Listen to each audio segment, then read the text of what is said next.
हिंदी गुरु channel देखने वाले मेरे सभी व्यूवर्स को योगी सुरेंद्र सिंह की तरफ से सत श्री अकाल एवं प्यार भरी नमस्कार, शुभ संध्या। दोस्तों, पिछले 2 या 3 दिन से सारे ETT ग्रुप्स में, सारे के सारे चैनल्स पे, टेलीग्राम पे मैसेजेस, ऑडियोज़, वीडियोज़ वायरल हो रहे हैं कि ETT 6635 पर केस लगने के बारे में, EWS रिजर्वेशन कोर्ट केस के बारे में। तो और ये कर कौन रहा है दोस्तों, कुछ बातें हैं जो मैं आपसे शेयर करना चाहता हूँ। मैं इस मामले में कई दिन से चुप था। मेरे को लगता था कि ये मामला बहुत जल्दी लिस्ट आ जाएंगी। जैसे कि मैंने पीछे डिपार्टमेंट से मेरी बात हुई थी तो ये हुआ था कि 30 तारीख तक सारी की सारा मामला जो सेट हो जाएगा और आपकी लिस्ट्स जो एलिजिबिलिटी या लिस्ट्स हैं वो जारी हो जाएंगी। लेकिन EWS के जो कैंडिडेट्स हैं वो कम होने के कारण उनको दोबारा से बुलाया गया और 30 तारीख को फिर से उनकी स्क्रूटनी का प्रोसेस किया जाएगा। तो इसलिए उसमें डिले होने का जो फ़ायदा है वो जो शरारती तत्व हैं जो शुरू से ही इस 6635 भर्ती को किसी न किसी तरीके से रोकना चाहते हैं, तरह तरह के हथकंडे अपनाना चाहते हैं। दोस्तों, जैसा कि 16 मई को स्टे वैकेट हुआ और स्टे वैकेट होने के तुरंत बाद 17 मई को ही 2 केस रजिस्टर्ड हो गए। ऐसा लगता था जैसे वो लोग पहले ही मन बनाए बैठे थे कि यदि स्टे टूट गया तो फिर से हमने स्टे लेना है। और आपको पता है कि वो जो 2 केस थे, एक 5 मार्क्स को लेकर और एक सेशन 2018-20 को लेकर, लेकिन आप लोगों ने उस केस को डिफेंड किया और उन दोनों की जो डेट्स हैं वो एक्सटेंड होगी 7 जुलाई और 20 जुलाई। तो अब फिर वो लोग रेडी थे और उनको कौन मदद दे रहा है, कौन सह दे रहा है और वो हैं कौन? वो वही लोग हैं जो शुरू से ही तरह तरह के हथकंडे अपनाकर आपका ही पैसा, आप ही लोग और आप में से ही वो लोग जो ये काली भेड़ें हैं जो इस भर्ती को रोकने का प्रयास कर रही हैं। आप लोगों को अवेयर रहना है, सावधान रहना है। लेकिन मैं आपको आश्वस्त करता हूँ ये भर्ती ज़रूर पूरी होगी। अब जो वर्तमान में मामला है वो क्या है, इस बारे पे हम चर्चा करेंगे। इस वीडियो में हम चर्चा करें उससे पहले मेरा आपसे आग्रह है कि जिन दोस्तों ने इस चैनल को सब्सक्राइब नहीं किया वो सब्सक्राइब कर लें और वीडियो को लाइक और शेयर कर दें और बेल आइकन पे ऑल पे क्लिक कर लें। तो हम बात करेंगे ETT 6635 and Punjab EWS reservation. मैं इस रिजर्वेशन का जो EWS रिजर्वेशन का क्वांटम है, इस रिजर्वेशन की जो अप्लाइंग क्राइटेरिया है और इसको बनाने का जो मेथड है और इसकी जो लिमिटेशन है, उन सारी पे चर्चा करूँगा। कोर्ट केस के बारे में भी चर्चा करूँगा। इसके अलावा इससे पहले कि मैं आपको EWS रिजर्वेशन के बारे में बताऊं, उससे पहले मैं आपसे चर्चा करूंगा वर्टिकल एंड हॉरिजॉन्टल रिजर्वेशन कैसे काम करता है, ETT 6635 में क्या है EWS डबल रजिस्ट्रेशन मामला, क्या इस पर स्टे आ सकता है। इसके अलावा जो दूसरा कोई एक केस और की बात कर रहे हैं वो क्या है। तो इन सारी बातों के विषय में मैं आपसे चर्चा करूंगा। सबसे पहले हम बात करते हैं ETT 6635 and Punjab EWS reservation policy की। दोस्तों, ये जो EWS की जो पॉलिसी है वो पॉलिसी मेरे पास है। वो पॉलिसी मैंने डिपार्टमेंट से, पशुपालन विभाग से ये पॉलिसी RTI के माध्यम से मैंने इस पॉलिसी को लिया है और ये पूरी पॉलिसी जो है वो मैं आपसे डिटेल में शेयर करूंगा कि क्या EWS की पॉलिसी है वो कैसे काम करती है। ये है reservation for economical weaker section in direct recruitment in civil post and service in the government of the Punjab. ये रिजर्वेशन पॉलिसी है, ये क्वांटम ऑफ रिजर्वेशन है, ये है किसके लिए ये आप सबको पता है, इनकी डिटेल्स में मैं नहीं जाऊंगा कि ये the residents of the Punjab belonging to the EWS who are not covered in the under the existing scheme of the reservation for SC and BCs shall get 10% reservation in all direct recruitment vacancies in all the departments or boards or corporation or local bodies of the government of the Punjab. अब इसमें किस में ये reservation लागू नहीं होगा ये भी इसमें दिया है। मैं आपको बता देता हूँ कि जो रिसर्च और organising research, guiding and direct, यानी कि जो रिसर्च से संबंधित वैकेंसीज हैं उनमें ये EWS का रिजर्वेशन लागू नहीं होगा। ये क्राइटेरिया ऑफ इनकम है, इस बारे में भी हम चर्चा नहीं करेंगे क्योंकि ये मैटर भी हमसे संबंधित नहीं रखता।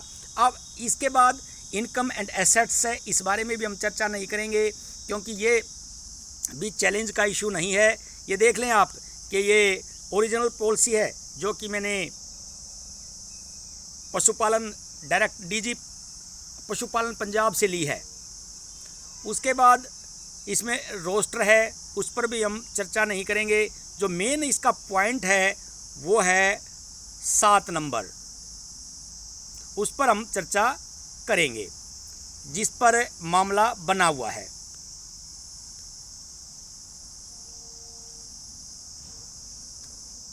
उस पर हम चर्चा करेंगे वो क्या है।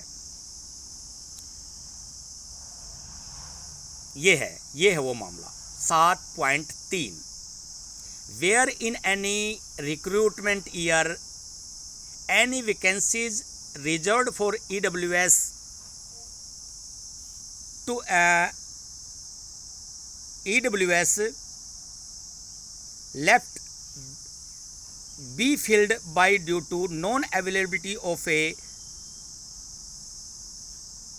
ये थोड़ा सा दिखने में मेरे को प्रॉब्लम हो रही है, बिलोंगिंग टू द यानी कि कहने का मतलब ये है इसमें कि यदि EWS कैंडिडेट किसी रिक्रूटमेंट में नहीं मिलते पूरे तो उससे जनरल में से वो फिल कर ली जाएगी। एक तो ये इशू है इसका, और दूसरा जो मेन इशू है ये रोस्टर इशू है,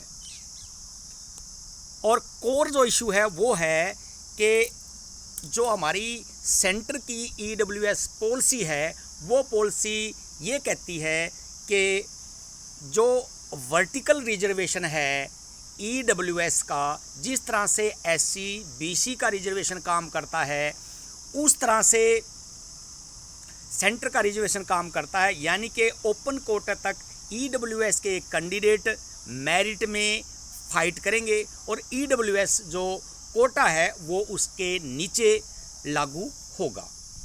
लेकिन सेंट्रल गवर्नमेंट ने पार्लियामेंट्री एक्ट के द्वारा जब रिजर्वेशन पॉलिसी को लागू किया उस वक्त एक प्रावधान किया था। वो प्रावधान ये था कि हर state, every state has own right to frame his rule, regulation and policies on EWS। Her state की अपनी पॉलिसी है, अपने रूल हैं। ये स्टेट्स पर छोड़ दिया गया था कि वो अपनी पॉलिसी लाना चाहे लाए, लागू करना चाहे लागू करे, ना लागू करना चाहे ना लागू करे। तो हर स्टेट ने, लगभग कई स्टेट्स ने इसको लागू भी नहीं किया, कई स्टेट्स ने इसको एज इट इज़ सेंटर की पॉलिसी को लागू कर दिया। लेकिन पंजाब गवर्नमेंट ने इसमें सबसे पहले तो ये किया था कि EWS का कैंडिडेट केवल EWS में ही अप्लाई करेगा और EWS में जाने के बाद उसको ओपन में बेनिफिट नहीं मिलेगा। इसका मतलब ये होता है कि EWS का कैंडिडेट यदि 90 नंबर लेता है और ओपन का कैंडिडेट यदि 80 मार्क्स लेता है तो EWS की जो मेरिट है वो ओपन की मेरिट से हाई चली जाएगी। तो इस विषय पर विवाद उठा, सरकार के संज्ञान में ये बात आई तो सरकार ने इसमें एक अमेंडमेंट कर दी। वो अमेंडमेंट ये कर दी कि ओपन की जितनी मेरिट है उस मेरिट से EWS की मेरिट शुरू होगी और उस मेरिट जितनी ओपन की सीट्स हैं, जनरल कैटेगरी की जितनी वैकेंसीज हैं, उन वैकेंसीज में ओपन के ईडब्ल्यूएस के कैंडिडेट जितने भी शामिल होंगे, जैसे ईटीटी 66-35 में जो रिजर्वेशन है ईडब्ल्यूएस की वो 663 वैकेंसीज हैं। 663 वैकेंसीज में ईडब्ल्यूएस के मान लो 663 ही कैंडिडेट आ जाते हैं तो उनको ईडब्ल्यूएस का बेनिफिट तो मिलेगा, और 663 यदि पूरे हो गए तो वो जनरल की ओपन की सीट्स में से 663 कैंडिडेट से आगे ईडब्ल्यूएस का बेनिफिट नहीं मिलेगा, और जो सीट्स नीचे 663 ईडब्ल्यूएस की बच जाएंगी वो जनरल में आके मर्ज हो जाएंगी। ये रूल है। यदि वो होंगी मर्ज कैसे? डी रिजर्वेशन के बाद, क्योंकि जैसा कि मैंने 7.3 रूल आपको पढ़ के सुनाया था, वो 7.3 रूल ये कहता है कि यदि ईडब्ल्यूएस की कोई पोस्ट किसी रिक्रूटमेंट ईयर में लेफ्ट रहेगी, वैकेंट रहेगी, तो वो vacant seat carry forward next year के लिए नहीं की जाएगी। इट मीन्स वो डी रिजर्व होके या कन्वर्ट होके वापस जनरल में उसी ईयर में, उसी कैलेंडर ईयर में, रिक्रूटमेंट ईयर में उसमें मर्ज हो जाएगी। तो इसलिए हम फिर अपनी मूल बात पर आते हैं। पहले जो रूल था उसमें ईडब्ल्यूएस अलग फॉर्म फिल करेगा और जनरल अलग, यानी कि ईडब्ल्यूएस का अपनी कैटेगरी से बाहर नहीं जा सकता था। लेकिन अब पंजाब गवर्नमेंट ने इस रूल में अमेंडमेंट कर दी, और अमेंडमेंट करने के बाद जो कैंडिडेट हैं उनको पंजाब में ये छूट दे दी एक कोरिजेंडम के द्वारा कि कोई भी कैंडिडेट अपनी कैटेगरी से बाहर यदि बेनिफिट लेना चाहता है तो वो 2 कैटेगरीज में भी फॉर्म फिल कर सकता है। और जब अब कोरिजेंडम डाल के ये छूट सरकार ने दे दी तो ये नियोक्ता की मर्जी है, ये एम्प्लॉयर की मर्जी है कि वो, क्योंकि उसने एम्प्लॉयर ने किसी के साथ इसमें भेदभाव नहीं किया है, उसने ये छूट सबको दी है। कोई भी अपनी कैटेगरी में से जाकर जनरल की कैटेगरी में फॉर्म फिल कर सकता है। ये छूट पंजाब गवर्नमेंट ने दी है कोरिजेंडम के द्वारा। तो जब इस कोरिजेंडम के द्वारा ये छूट दी गई है तो फिर इस पर विवाद कैसा? तो इसलिए जो ये केस लगाया गया है ये केवल और केवल स्टे का बहाना ढूंढने के लिए लगाया गया है। ये वो लोग हैं जो ना लगना चाहते, ना इनके अंदर कैलिबर है, ना इनमें मेरिट आने की क्षमता है, और ये केवल और केवल ये इनके प्रकरण किसी भी प्रकार से इस भर्ती को रोकना चाहते हैं और लोगों को हरास करना चाहते हैं। ये बात भूल जाते हैं कि ईटीटी वाला ही ईटीटी का दुश्मन मैंने यहाँ देखा है। अधिकार के लिए लड़ना सबका हक है, अधिकार के लिए लड़ें, पर यदि आपने कोरिजेंडम से इतराज़ था, यदि आपने ईडब्ल्यूएस की पॉलिसी से एतराज़ था, तो ईडब्ल्यूएस पॉलिसी को अलग से सरकार को चैलेंज करो, वहाँ ईडब्ल्यूएस पॉलिसी को जाके चैलेंज करो। यदि ईडब्ल्यूएस की पॉलिसी गलत हुई तो कोर्ट उसको रद्द कर देगा, आपकी अमेंडमेंट को मान लेगा, दोबारा से अमेंड हो जाएगा रूल। लेकिन ये स्टेट का राइट है, आप उसको चैलेंज नहीं कर सकते। किसी भर्ती में जाके उसको चैलेंज करना ये पॉसिबल नहीं है। और मैं आपको आश्वस्त करता हूँ कि ये केस जब कोर्ट में जाएगा तो ये केस में एक्सेप्ट हो जाएगा, लेकिन इस पर कोई भी किसी प्रकार का स्टे आने वाला नहीं है। इसके अलावा जो क्वांटम है रिजर्वेशन का वो मैंने आपको बता दिया, और मैं 66-35 की ये पूरी पॉलिसी है, मैंने आपको, आप इसका स्क्रीनशॉट ले सकते हैं, इस पूरी पॉलिसी को पढ़ सकते हैं और डिटेल इसके बारे में है। अब मैं बात करता हूँ, जैसे कि मैंने इसमें बताया, वर्टिकल एंड हॉरिजॉन्टल रिजर्वेशन कैसे काम करता है। दोस्तों, जो वर्टिकल रिजर्वेशन है वो रिजर्वेशन मैं आपको एक एग्जांपल के द्वारा बता देता हूँ। ये वीडियो थोड़ी सी बड़ी होगी, अदरवाइज मैं आपको पूरी डिटेल इसमें देता कि ये स्क्रीनशॉट है कैसे काम करता वर्टिकल रिजर्वेशन। देखिए, ये वर्टिकल रिजर्वेशन जो काम करता है वो मैं छोटी सी बात मैं आपको बता देता हूँ कि जैसे इसमें 66-35 पोस्ट हैं ईटीटी में, 66-35 रिक्रूटमेंट में जो वर्टिकल रिजर्वेशन है वो है अनुसूचित जाति M&B, इनकी 12% जो जनरल की जो पोस्ट है वो 2588 पोस्ट हैं, और इसमें से 33% या जितना भी 33% है वो फीमेल की है, जो 730% है। ये जो 2588 में से 730 है, ये है आपका हॉरिजॉन्टल रिजर्वेशन, यानी कि वर्टिकल रिजर्वेशन के पैरेलल जो रिजर्वेशन है उसको हॉरिजॉन्टल रिजर्वेशन कहते हैं, उसके अंदर से रिजर्वेशन।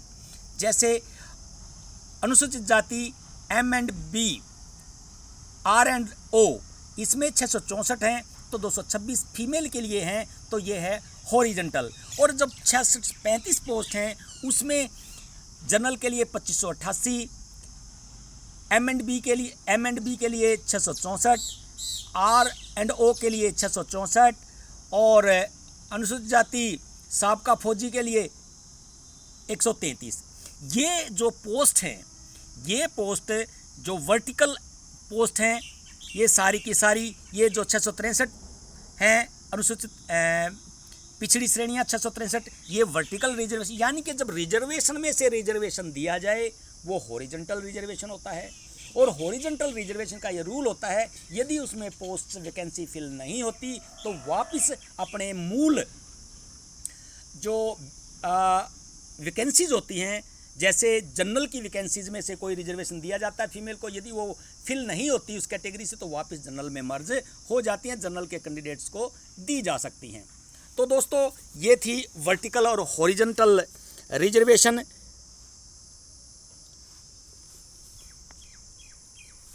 और इसके साथ ही जितने रूमर्स हैं जो केस को डिफेंड कर रहे हैं, इस विषय में मैं आपको बता दूं, सरकार दृढ़ता से इस केस को डिफेंड करेगी। आप इस केस में ज़्यादा कुछ नहीं कर सकते हैं, सरकार इस केस को ज़रूर डिफेंड करेगी। और अभी केस लगा नहीं है, केस रजिस्ट्रेशन हो सकता है सोमवार को साइट पे, मेरे को लगता नहीं सोमवार को आएगा तो कोई बात नहीं, अभी सरकार को नोटिस जारी होगा और तब तक हो सकता है आपकी भर्ती भी पूरी हो जाए। तो ये जितने केसेस लगेंगे आपको डिफेंड तो ज़रूर करने चाहिए। मैंने जो ETT 2018-20 सेशन के जो बच्चे थे उनको भी मैंने विशेष तौर पर इस विषय में डॉक्यूमेंट, एविडेंस और प्रूफ प्रोवाइड करवाए थे, और उन्होंने इस केस को दृढ़ता से डिफेंड भी किया। वो लड़के जो बच्चे थे वो बहुत ही डेडिकेटेड थे इसके प्रति। तो आप लोग भी अवेयर रहें, लेकिन चिंतित ना रहें। मैं आपको आश्वस्त करता हूं कि केस लगाते रहेंगे लगाने वाले, लेकिन इस भर्ती पर कोई फ़र्क नहीं पड़ने वाला। मैं आपको दिसंबर से ये आश्वस्त कर रहा हूं कि ये भर्ती हर हाल में पूरी होगी, क्योंकि इस भर्ती में B.Ed ETT विवाद को छोड़कर इसके अलावा कोई भी किसी प्रकार का भी गलत रूल या किसी प्रकार की कोताही नहीं बरती गई है। रही 2 फॉर्म भरने की बात, तो ये स्टेट गवर्नमेंट पर डिपेंड करता है। जैसे हरियाणा में क्या रूल है, राजस्थान में क्या रूल है कि कोई भी बंदा, कोई भी कैंडिडेट यदि डबल रजिस्ट्रेशन करता है तो उसका कैंडिडेचर रद्द हो जाता है। ये हरियाणा और राजस्थान या दिल्ली या अदर स्टेट का रूल है। लेकिन पंजाब में एक कोरिजेंडम डाल के खुद डिपार्टमेंट और सरकार ने इस बात की छूट दी है कि कोई क्योंकि पंजाब की जो रिजर्वेशन पॉलिसी का EWS का जो फंडा है वो बाकी सारे के सारे स्टेट से वो बिल्कुल अलग है। वहाँ जो रिजर्वेशन है EWS की वो अलग तरह से काम करता है, बाकी स्टेट्स में अलग तरह से काम करता है। तो सरकार यदि किसी के हित में कोई फैसला लेती है तो उस पर कोर्ट केस लगाने का कोई, यदि इन लोगों को कोर्ट केस की इतनी ही लगी थी तो या तो लगाना था इस EWS की पॉलिसी पर, तब चैलेंज करना था, या जब इसका कोरिजेंडम डाला तब चैलेंज करना था, या तो ये कहाँ कब तक वेट किया इन्होंने। अब जब इनका नंबर नहीं आया तो मैं दोस्तों आप लोगों को आगाह करता हूं, केस लगाने वालों को और बार बार इस 66-35 को रोकने वालों को, ये वो लोग हैं जिनके नंबर या तो 64 हैं, 63 हैं, 62 हैं, यानी कि ये 55 से ऊपर वाले और 65 से नीचे वाले लोग हैं जिनका, ये वो लोग हैं, ये 30, 35, 40 वाले लोग नहीं हैं, ये वो लोग हैं। तो दोस्तों मैं आपको बता दूं, यदि किसी कारण से, ऐसा होता नहीं है, मैं दोस्तों बता रहा हूं आपको, ऐसा होता है, लेकिन यदि मान लो 1% सरकार ही गुस्से में आके इसको विड्रा करके दोबारा कर दे तो दोस्तों आप लोगों को लाभ तब भी नहीं होगा।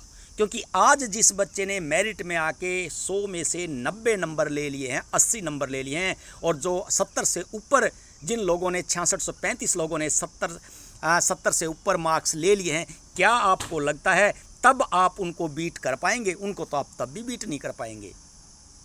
तब आपका नंबर फिर नहीं आएगा, इन्हीं लोगों का फिर आएगा। तो इससे बेटर ये है दोस्तों कि इस भर्ती को पूरा होने दिया जाए और जो मेरिटोरियस बच्चे हैं उनको लगने दिया जाए, ताकि आने वाली वैकेंसीज 59-94 में आपका कंपटीशन कम हो और आप सबको जॉब मिल सके।